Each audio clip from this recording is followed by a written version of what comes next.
मीठे बच्चे, योग बल से बुरे संस्कारों को परिवर्तन कर स्वयं में अच्छे संस्कार डालो। ज्ञान और पवित्रता के संस्कार अच्छे संस्कार हैं। प्रश्न, तुम बच्चों का बर्थ राइट कौन सा है? तुम्हें अभी कौन सी फीलिंग आती है? उत्तर, तुम्हारा बर्थ राइट है मुक्ति और जीवन मुक्ति। तुम्हें अब फीलिंग आती है कि हमें बाप के साथ वापिस घर जाना है। तुम जानते हो बाप आए हैं भक्ति का फल मुक्ति और जीवन मुक्ति देने। अभी सबको शांति धाम जाना है, सबको अपने घर का दीदार करना है। ओम शांति। मनुष्य बाप को सच्चा पातशाह भी कहते हैं। अंग्रेजी में पातशाह नहीं कहते, उसमें सिर्फ सच्चा फादर कहते हैं। गॉड फादर इज ट्रूथ कहते हैं। भारत में ही कहते हैं सच्चा पातशाह। अब फर्क तो बहुत है। वह सिर्फ सच कहते हैं, सच सिखलाते हैं, सच्चा बनाते हैं। यहां कहते हैं सच्चा पातशाह, सच्चा भी बनाते हैं और सचखंड का बादशाह भी बनाते हैं। यह तो बरोबर है। मुक्ति भी देते, जीवन मुक्ति भी देते हैं, जिसको भक्ति का फल कहते हैं। लिबरेशन और फ्रूसन, भक्ति का फल देते हैं और लिबरेट करते हैं। बच्चे जानते हैं हमको दोनों देते हैं। लिबरेट तो सबको करते हैं, फल तुमको देते हैं। लिबरेशन और फ्रूसन, यह भी भाषा बनाई हुई है ना। भाषाएं तो बहुत हैं। शिव बाबा के भी नाम बहुत रख देते हैं। कोई को कहो उनका नाम शिव बाबा है तो कह देते हम तो उनको मालिक ही कहते हैं। मालिक तो ठीक है, परंतु उसका भी नाम चाहिए ना। नाम रूप से न्यारी कोई चीज होती नहीं। मालिक भी कोई चीज का बनता है ना। नाम रूप तो जरूर है। अभी तुम बच्चे जानते हो बाप बरोबर लिबरेट भी करते हैं। फिर शांति धाम में सबको जरूर जाना है। अपने घर का दीदार सबको करना है। घर से आए हैं तो पहले उनका दीदार करेंगे। उसको कहते हैं गति सदगति। अक्षर कहते हैं परंतु अर्थ रहित। तुम बच्चों को तो फीलिंग रहती है हम अपने घर में जाएंगे और फल भी मिलेगा। नंबरवार तुमको मिलता है तो और धर्म वालों को भी फिर समय अनुसार मिळता है। तर वेगवेगळ्या धर्मामध्ये परमात्म्याविषयी वेगवेगळ्या गोष्टी आलेल्या आहेत। बाबा म्हणतात शब्द आहेत पण त्याचा अर्थ त्यांनी व्यवस्थित लावलेला नाही, समजलेला नाही। तर शीख धर्मामध्ये म्हटलेले त्याला सच्चा पातशाह। लेकिन वो सच्चा कैसे है, सच क्या समझाता है, उसका ज्ञान क्या है और कब आता है, किस तरीके का ज्ञान देता है, किस पद्धति से देता है और कैसे हमें सचखंड का बादशाह बनाता है, ये उनको पता नहीं है। बाबा म्हणतात फक्त त्यांनी शब्द घेतले। मग एकीकडे म्हणतात की हम कहते हैं उनको कि वो मालिक है, उसका नाम शिव है। वो कहते हैं हम उसको मालिक ही मानते हैं, लेकिन वो किस बात का मालिक है? फिर मालिक किस बात का है? उसका नाम रूप कुछ तो होना चाहिए। उनको कुछ भी पता नहीं है। आणि याच्यामध्ये ख्रिश्चन धर्मामध्ये दोन शब्द आलेले, लिबरेशन आणि फ्रूसन। लिबरेशन म्हणजे मुक्त करणं आणि फ्रूसन म्हणजे फळ देणं। हे दोन शब्द आलेले त्यांच्याकडे ख्रिश्चन धर्मामध्ये। पण तो मुक्त कशा पद्धतीने करतो आणि फळ काय देतो. आपल्या मुक्त तो सगळ्यांना करणार आहे हे आपल्याला माहिती आहे की दुनियेतल्या सगळ्या आत्म्यांना, सगळ्या धर्माच्या सगळ्या आत्म्यांना तो मुक्त करणार आहे. पण आपल्याला फळ कोणतं देणार आहे, आपल्याला सतयुग मिळेल.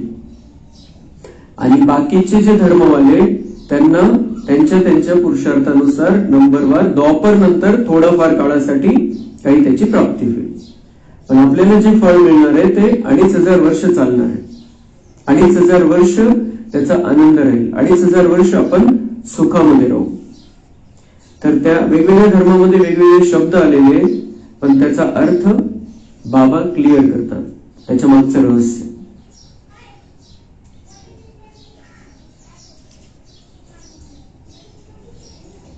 वो अक्षर कहते अर्थ रहित और तुम बच्चों को फीलिंग रहती है.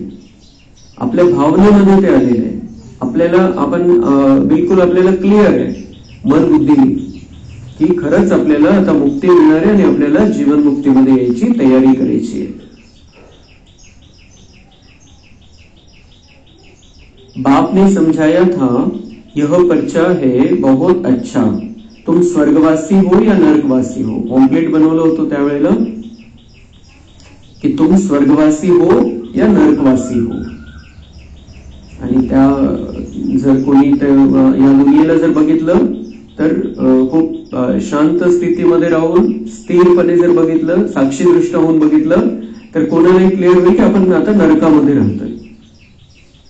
स्वर्ग नाही आहे हा, कारण सगळे सुखी नाही आणि प्रत्येकाला कोणतं ना कोणतं दुःख आहे. याचा अर्थ सगळेच नरकामध्ये. तुम बच्चे ही जानते हो यह मुक्ति जीवन मुक्ति दोनों गॉडफादरली बर्थ राइट है. ऐश्वर्य जन्मसिद्ध अधिकार आहे मुक्ती आणि जीवन मुक्ती. सगळे बाबांचे बच्चे 800 करोड आत्मे कोणत्या धर्मामध्ये असो, बाबांचे बच्चे बनो न बनो आता डायरेक्ट, पण सगळ्यांचा अधिकार आहे मुक्ती आणि जीवन मुक्तीचा. सगळ्यांचा अधिकार आहे. पण मग मुक्ती सगळ्यांना मिळणार आहे आणि जीवन मुक्ती कोणाला मिळणार आहे, जे पुरुषार्थ करते. तुम लिख भी सकते हो, बाप से तुम बच्चों को यह बर्थ राइट मिलता है. बाप का बनने से दोनों चीजें प्राप्त होती है. वह है रावण का बर्थ राइट, यह है परमपिता परमात्मा का बर्थ राइट. वह विकार रावण का बर्थ राइट है. जब हम उस दुनिया में आते हैं द्वापर से स्टार्ट में, तो विकार हमें प्राप्त हो जाते हैं. विकार वर्षे में मिल जाते हैं. बाबा म्हणतात त्याचं असं पकडा तुम्ही की रावण आला आणि त्यांनी तुम्हाला वारसा हक्क दिला विकारांच्या रूपामध्ये. वह है रावण का बर्थ राइट, यह है परमपिता परमात्मा का बर्थ राइट. यह है भगवान का बर्थ राइट, वह है शैतान का बर्थ राइट. ऐसे लिखना चाहिए जो कुछ समझ सके. अब तुम बच्चों को हेवन स्थापन करना है. कितना काम करना है. बाबा म्हणतात तुम्हाला खूप काम आहे. आता तुम्हाला स्वर्ग स्थापन करायचा है. भगवान आया है स्वर्ग बनाने के लिए इस धरती को, लेकिन वो हम बच्चों के द्वारा बनाता है. बरोबर. बाबा म्हणतात तुमचं कार्य आहे, तुम्हाला खूप काम करायचं आहे. अजून स्वर्ग बनवायचं है या दुनियेला. भगवान करा लेगा हमारे से, हमें सिर्फ आगे होकर करना है. अभी तो जैसे बेबीज है, जैसे मनुष्य कलयुग के लिए कहते हैं कि अभी बेबी बच्चा है, बाप कहते हैं सतयुग की स्थापना में बेबी है. बाबा म्हणते अभी तो तुम छोटे छोटे बच्चों जैसे अभी बड़े बन जाओ. सतयुग की स्थापना में अभी बच्चे ही हो. आपल्याला हे आपल्यावरती तर कार्य करायचंच आहे, पण संपूर्ण दुनियेसाठी कार्य करायचंय. तर संपूर्ण दुनियेसाठी जर आपण विचार करत नाहीये तर बाबा म्हणताय अजून तुम्ही छोटे बच्चे. अभी हमें ज्ञान में भी बड़ा बनना है. संपूर्ण विश्व का सोचना है कि संपूर्ण विश्व का भला करने वाली हम आत्माएं हैं. लिमिटेड काम नहीं आपलं, अनलिमिटेड काम है. संपूर्ण विश्वाचं कल्याण करायचंय. तो इसमें बच्चा नहीं बनना है. हम बाबा के बच्चे हैं, लेकिन जब हम सेवा पर हैं तो बड़ा बनकर सेवा करनी है. दुनिया वाले कहते हैं कि कलयुग अभी बच्चा है, और बाबा क्या कहते हैं, मेरे बच्चे अभी बच्चे ही है सेवा में. तो हमें बच्चा नहीं बड़ा बनकर आगे होकर बाबा का दाया हाथ बनकर हमें सेवा में भाग लेना है. अभी तुम बच्चों को वर्षा मिल रहा है.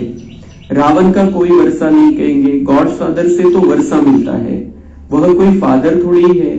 उसको यानी रावण 5 विकारों को तो शैतान कहा जाता है। शैतान का वर्षा क्या मिलता है? 5 विकार मिलते हैं। शैतान का अगर कोई वर्षा है, रावण का अगर कोई वर्षा है तो क्या मिलता है? 5 विकार। बाकी कल्याण की कोई बात नहीं है उसमें। शो भी ऐसा करते हैं, तमो प्रधान बन जाते हैं। अब दशहरा कितना मनाते हैं? सेरेमनी मनाते हैं, बहुत खर्चा करते हैं, विलायत से भी निमंत्रण दे बुलाते हैं। सबसे नामी ग्रामी दशहरा मनाते हैं मैसूर का। पैसे वाले भी बहुत है। रावण राज्य में पैसा मिलता है तो अकल ही चट हो जाता है। बाप डिटेल में समझाते हैं। इसका नाम ही है रावण राज्य, उसको फिर कहा जाता है ईश्वरीय राज्य। तो बाबा म्हणता है कि वो जो दशहरा मनाते हैं, लेकिन दशहरा किस चीज का मनाना चाहिए? हमारे अंदर के रावण को हमको खत्म करना है। और वो खूप मोठे मोठे समारंभ साजरे करतात त्याच्यासाठी, रावण दहनासाठी, आणि दरवर्षी करतात। दिल्लीच्या रामलीला मैदानावरती होतो, बाबा आज सांगताय मैसूर में बहुत बड़ा दशहरा मनाते हैं। तर खूप आणि सगळीकडे होतं आणि दरवर्षी त्याच्यावरती खूप खर्च होतो। बाबा म्हणताय कि वो उसमें से सीखते कुछ नहीं है।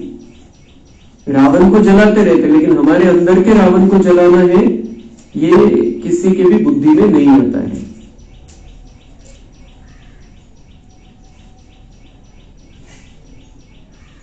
अब यह तो सारे विश्व का बापू है। अभी तुम यहां बैठे हो, जानते हो कितनी जीव आत्माएं होगी। जीव यानी शरीर तो विनाशी है, बाकी आत्मा है अविनाशी। कितनी जीवात्माएं हैं यहाँ पर? 800 करोड़। 800 करोड़ जीवात्माएं हैं, बाकी आत्मा है अविनाशी। आत्माएं तो ढेर है, जैसे ऊपर में सितारे रहते हैं ना, सितारे जास्ती है या आत्माएं जास्ती है? बाबांनी प्रश्न विचारलेला आहे की वरच्या चांदणे जास्त आहे का तुम्ही 800 करोड आत्मे ते जास्त आहे? उत्तर दिलेलं नाहीये बाबांनी, कारण की आवश्यकता नाही आपल्याला त्याची। किती सितारे, किती चांदणे आणि आपण किती आत्मारूपी सितारे, क्योंकि तुम हो धरती के सितारे और वह आसमान के सितारे। तुमको देवता कहा जाता है। तुम हो धरती के सितारे और वो है आसमान के सितारे। हम चैतन्य सितारे, त्यांच्यामध्ये काही मन बुद्धी नाहीये। त्याच्या चांदणे आहे, त्याचे नक्षत्र आहे वरती, त्यांच्यामध्ये मन बुद्धी नाहीये, लेकिन हम आत्माएं चैतन्य सितारे, हमारे अंदर सारी रिकॉर्डिंग है। वो फिर तुमको देवता कहा जाता है, वो फिर उनको भी देवता कह देते हैं। हम देवता बन जाते हैं। हम आत्मा रूपी सितारे बाबा से ज्ञान प्राप्त करके हम देवता बन जाते हैं, और वो सितारों को, ते वरचे जे चांदणे आहे त्यांना देवता समजतात। तुमको लकी सितारा कहा जाता है ना। हम कौन है? हम भाग्यशाली सितारे, क्योंकि हम भगवान के बने हैं, भगवान के साथ में रहते हैं और हम देवता बनने वाले हैं, इसलिए हम लकी सितारे, भाग्यशाली सितारे। यह तो समझाया है कि सभी आत्माओं का एक बाप है। इनकी बुद्धि में तो सब है, जो भी मनुष्य मात्र है सबका वह बाप है। यह तो सब जानते हैं कि सारी सृष्टि समुद्र पर खड़ी है। यह भी कोई सबको नहीं मालूम है। समुद्र पर सारी सृष्टि खड़ी है, कारण जे बाकीचे भारताचा जो एरिया आहे, भारत आता सध्याचा आणि आसपासचे 7-8 देश, ही भारत भूमी होती स्वर्गामध्ये, आणि नंतर मग बाकी सगळीकडे पाणी होतं आणि ते पाणी वाळवून तिथं भर टाकून मग हे सगळे, जसं मुंबई बनली आपली, तसं बाकीचे देश पण स्थापन होत गेले। तर याचा अर्थ काय? सगळी धरती कशावरती? समुद्रावरती है। यह भी कोई सबको मालूम नहीं है। बाप ने समझाया था यह रावण राज्य सारे सृष्टि पर है। ऐसे नहीं रावण राज्य कोई सागर के पार है। ते काय समजतात? रावण राज्य नरक समुद्राच्या खाली है। बाबा म्हणता है कोई यहां पर इसी सृष्टि पर रावण का राज्य अभी चल रहा है। सागर तो ऑलराउंड है ही। समुद्र तर सगळीकडे समुद्र है पृथ्वीवरती। कहते हैं ना, नीचे बैल है, उसके सींगों पर सृष्टि खड़ी है। फिर जब थक जाता है तो सिंह बदली करता है।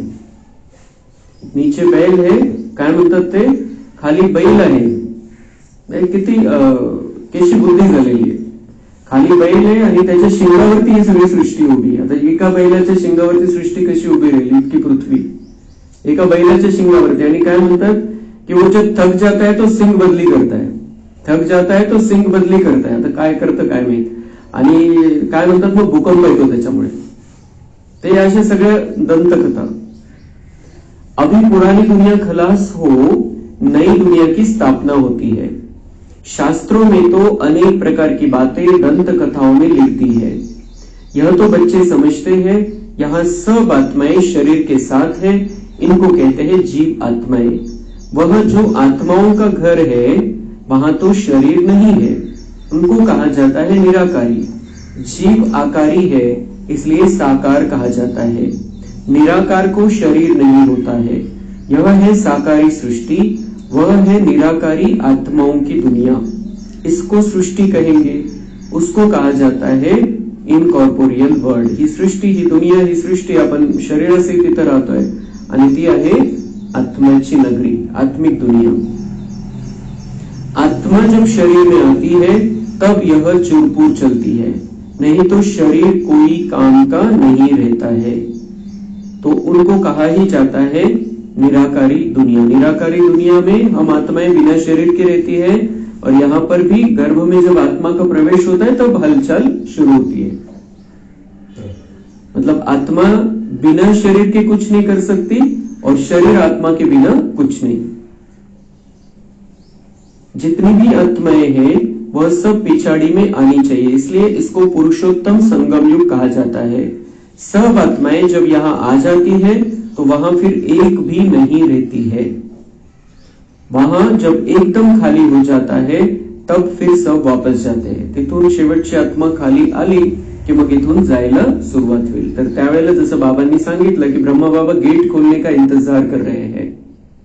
तो ब्रह्मा बाबा परमधाम का गेट खोलने का इंतजार कर रहे हैं. वहां से लास्ट की आत्मा आ जाएगी और यहाँ 9 लाख आत्माएं तैयार हो जाएंगे.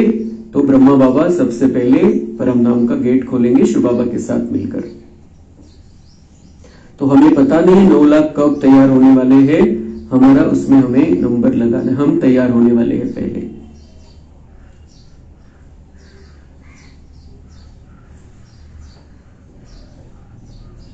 तुम यह संस्कार ले जाते हो नंबरवार पुरुषार्थ अनुसार. कोई नॉलेज के संस्कार ले जाते हैं कि कोई प्योरिटी के संस्कार ले जाते हैं. आना तो फिर भी यहाँ ही है. म्हणते तुम्ही संस्कार इथं जे ज्ञान घेताय त्याच्यामुळे जे संस्कार तुम्ही बदलून घेतलेले ते तुम्ही सोबत घेऊन जाणार आहे. कोणी जास्त शांतीचे संस्कार घेऊन जाईल, कोणी पवित्रतेचे संस्कार घेऊन जाईल. तो आना तो फिर भी यहाँ ही है. सभी को यहाँ ही आना है. कोई जो बहुत तपस्वी है भक्ति मार्ग में, उनके शांति के संस्कार ज्यादा होंगे तो वो शांति धाम में ही पड़े रहेंगे 2500 वर्ष तक. लेकिन आना तो फिर भी यहाँ ही. मोक्ष तो उन्हें परमानेंट मिलना नहीं. भले बहुत सारी शांति अपने अंदर जमा करके गए बिना बाबा के कनेक्शन के भी कि शांति में रहना है, मुक्त होना है, यहाँ जन्म मृत्यु के चक्कर में आना नहीं है. तो ऐसे जो आत्माएं हैं वो द्वापर के बाद ही नीचे आएंगी. आना तो है ही. वहां है अच्छे संस्कार, यहां है बुरे संस्कार. वहां अच्छे संस्कार है और यहां बुरे संस्कार. सतयुग त्रेता में अच्छे संस्कार और रावण राज्य शुरू हुआ तब से बुरे संस्कार है. अच्छे संस्कार बदलकर बुरे संस्कार हो जाते हैं. फिर बुरे संस्कार योग बल से अच्छे होते हैं. बुरे संस्कार मतलब विकारों के संस्कार. विकारी स्वभाव आपला झाला होता तर बाबांचे आपण बनतो. आपण योगामधून ताकद प्राप्त करतो आणि त्यामुळे आपले संस्कार परिवर्तन होऊन जातात. जे आपल्याला खरं ओरिजिनल देवी देवतांसारखं राहायचंय तर त्याची ताकद मिळते आपल्याला बाबांशी योग लावून. तो योग बल से हमारे संस्कार अच्छे हो जाते हैं. अच्छे संस्कार वहां ले जाएंगे. बाप में भी पढ़ाने के संस्कार है ना, जो आकर समझाते हैं. रचयिता और रचना के आदि मध्य अंत का राज समझाते हैं. बीज की भी समझाने देते हैं तो सारे झाड़ की भी समझाने देते हैं. बीज की समझानी है ज्ञान और झाड़ की समझानी हो जाती है भक्ति. झाड़ के बारे में बाबा समझाते हैं, मतलब भक्ति के बारे में समझाते हैं, क्योंकि भक्ति मतलब वो जो शाखाएं निकली है, सारे अलग अलग धर्मों की शाखाएं। तो बाबा हमें झाड़ का ज्ञान देते हैं और बीज की समझानी, बीज के बारे में समझाते, मतलब सृष्टि का आदि मध्य अंत, वो ज्ञान है। भक्ति में बहुत डिटेल होती है ना, बीज को याद करना तो सहज है, वहां ही चले जाना है। तमो प्रधान से सतो प्रधान बनने में थोड़ा ही समय लगता है, फिर सतो प्रधान से तमो प्रधान बनने में 5000 वर्ष लगते हैं एक्यूरेट। यह चक्र बड़ा एक्यूरेट बना हुआ है जो रिपीट होता रहता है, और कोई यह बातें बता न सके, तुम बता सकते हो। आधा आधा किया जाता है, आधा स्वर्ग आधा नर्क। फिर उनका डिटेल भी बताते हैं। स्वर्ग में जन्म कम, आयु बड़ी होती है, नर्क में जन्म जास्ती, आयु छोटी होती है। वहां है योगी, यहाँ है भोगी, इसलिए यहाँ बहुत जन्म होते हैं। इन बातों को दूसरा कोई नहीं जानता, मनुष्यों को कुछ भी मालूम नहीं है। कब देवताएं थे, वह कैसे बने, कितने समझदार बने हैं, यह भी तुम जानते हो। बाप इस समय बच्चों को पढ़ाकर 21 जन्मों के लिए वर्षा देते हैं, फिर यह तुम्हारे संस्कार रहते नहीं। जैसे राजाई के संस्कार होते हैं, तो ज्ञान की पढ़ाई के संस्कार पूरे हो जाते हैं। यह संस्कार पूरे हुए तो नंबरवार पुरुषार्थ अनुसार रुद्रमाला में पिरो जाएंगे, फिर नंबरवार आएंगे पार्ट बजाने।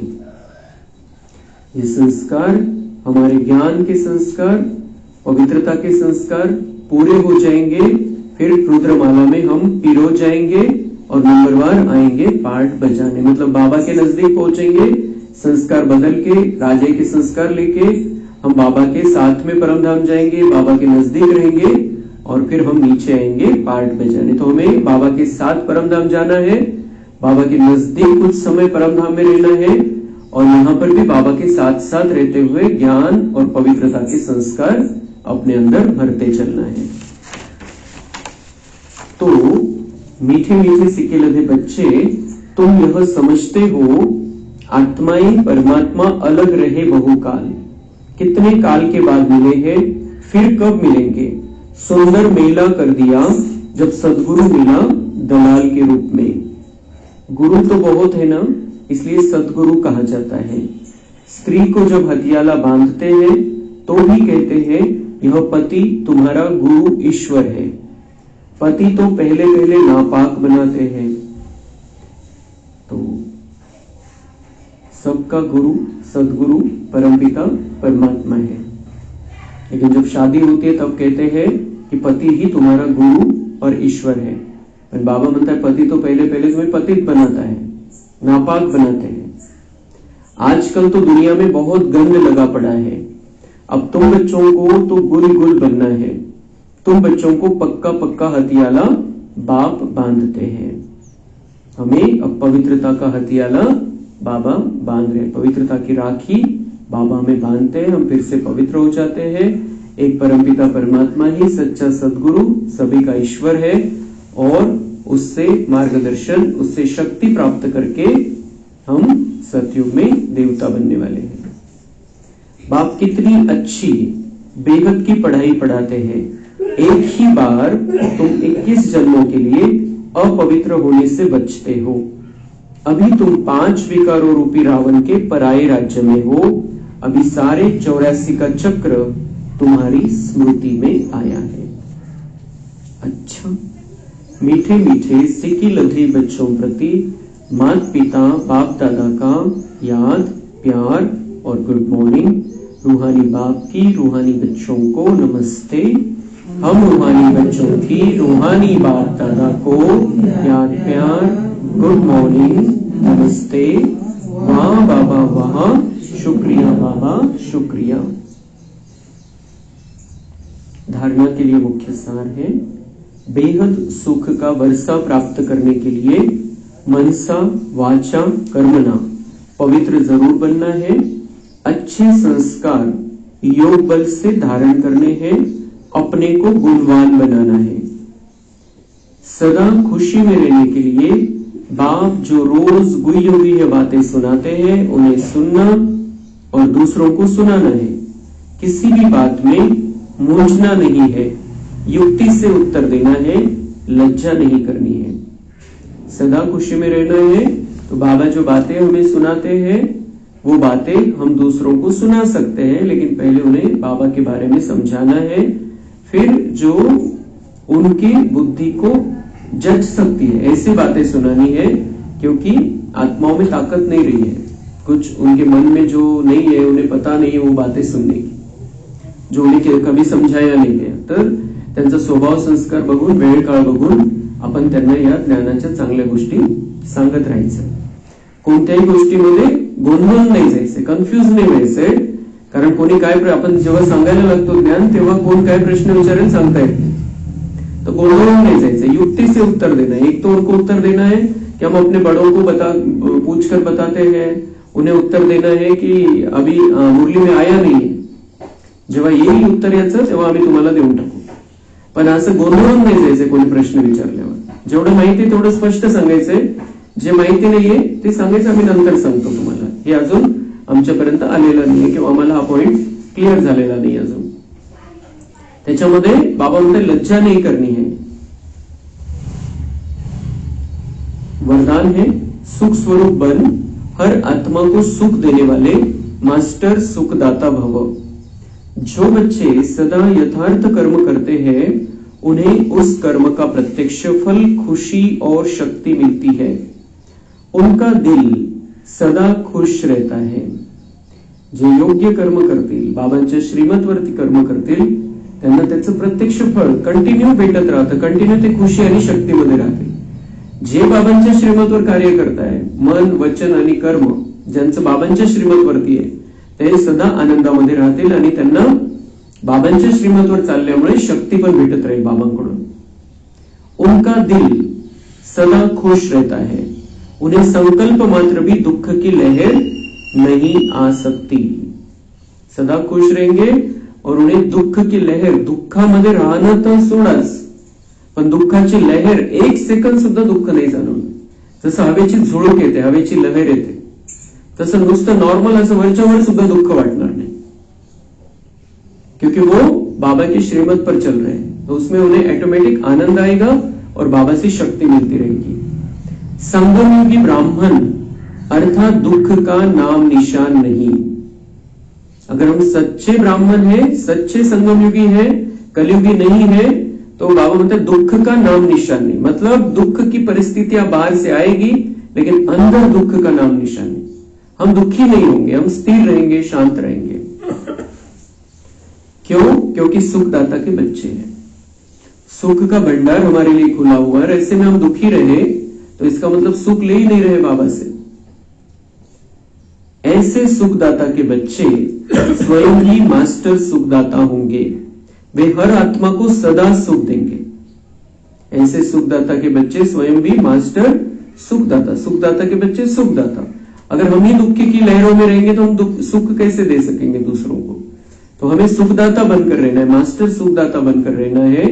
तो वो क्या करेंगे? बाबा म्हणता है वे हर आत्मा को सदा सुख देंगे, हर आत्मा को और सदा।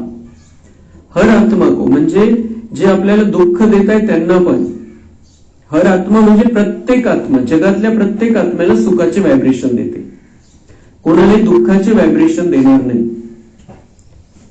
और सदा सुखी देंगे। वे कभी न दुख देंगे न दुख लेंगे। स्लोगन है मास्टर दाता बन, सहयोग स्नेह और सहानुभूति देना, यही रहमदिल आत्मा की निशानी है। सहयोग स्नेह और सहानुभूती। रहमदिल कोणाला म्हणायचं? दया खरंच कोणामध्ये जागृत झालेली कसं केव्हा म्हणता येईल? जेव्हा आपण मास्टर दाता बनून सहयोग देतोय, एकमेकांना आत्म्यांना सहयोग देतोय। शारीरिक सहयोग गोष्ट वेगळी, आत्म्यांना सहयोग देतोय, आत्मिक सहयोग, आत्मिक स्नेह आणि आत्म्याविषयी सहानुभूती, तर ही खरी दया आहे। अच्छा, ओम शांती।